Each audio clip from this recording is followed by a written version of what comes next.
Guys,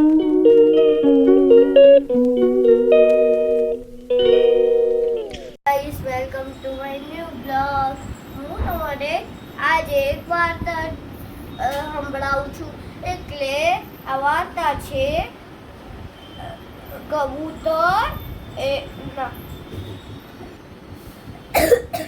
અને ચીંટી. Pigeon એને ઇંગ્લિશમાં શું કહે છે? Pigeon and hunter. ચાલો તમારું વાર્તા સંભળાવું છું. જો એકવાર એક મોટું જંગલ હતું. એમાં એક કીડી હતી. એ ચાલતું હતું. એટલે કીડીને પ્યાસ લાગે. તે આગળ પાછળ આખા જંગલમાં ફરવા માંડી. પણ એને ક્યાંય ના પાણી બતાવ્યું.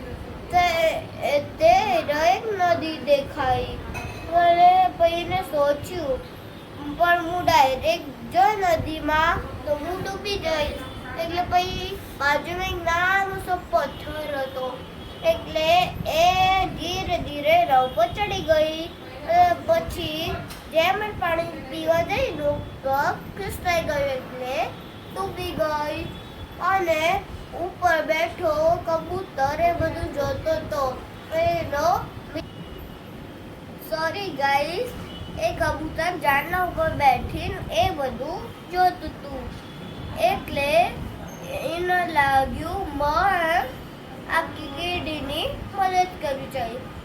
પછી એ ઝાડ ઉપરથી પત્તું એક પાંદડું નદીમાં ફેંક્યું. અને પછી જો એ ચીંટીને કીધું, ચીંટી બેન તમે આ પત્તા ઉપર ચડી જાઓ. પછી એ પત્તું ધીરે ધીરે કિનારી પર આવવા માંડ્યું. અને કિનારી પર આવ્યું. જેમ જ કિનારી પર અડ્યું એ ચીંટી જમ્પ લગાવી બહાર આવી ગઈ.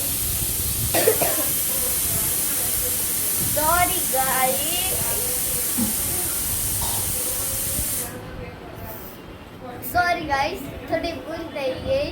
એટલે ચીંટીએ પાંદડા ઉપર બેઠી રહી. ધીરે ધીરે પાંદડું કિનારી પર આવવા માંડ્યું. જેમ જ કિનારી પર ટચ્યું કીડી બહાર આવી ગઈ. પછી એના થોડા દિવસો પછી એક શિકારી આવ્યો. એ કબૂતરના જાળમાં ફસાવા. એટલે એને પહેલા તો જાળ બિછાઈ દીધી. પછી એમાં દાણા નાખી દીધા. પછી ઉપર બેઠું કબૂતર એને લાગ્યું મને તો આજ પેટ ભરીને ખાવાનું મળશે.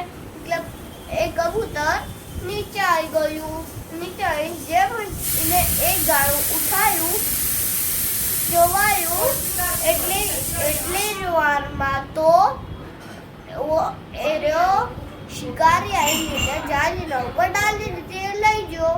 અને પછી એ બધું ઓલી ચીંટી બધું જોતી હતી.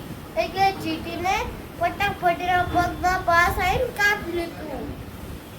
એટલે વાર્તા સોરી ગાઈસ, તો હજુ ભૂલ થઈ ગઈ. પણ પછી એ ચીંટીને એના પગમાં કાપી લીધું. એટલે એના હાથથી એ જાળ છૂટી ગઈ. અને કબૂતર બહાર રહી ગયું. અને આપણે બીજાની મદદ કરીએ તો ભગવાન આપણી મદદ કરે છે. આ વાર્તાનો એ ભાવાર્થ છે. મારી વાર્તા મસ્ત લાગી હોય તો લાઈક કરજો, સબસ્ક્રાઇબ કરજો, શેર અને કમેન્ટ કરજો. આપણે બીજા બ્લોગમાં મળીશું. Bye bye. અમારા મિની બ્લોગ છે, ભાઈ હું મોટા બ્લોગ બનાવીશ. Bye bye, C you, Tata. તેમાં હું તમને ઘણી બધી વાર્તા અને ઘણા બધા પ્રયોગો હું જે ભણવા જઉં છું એ તમને બતાવે. Bye guys.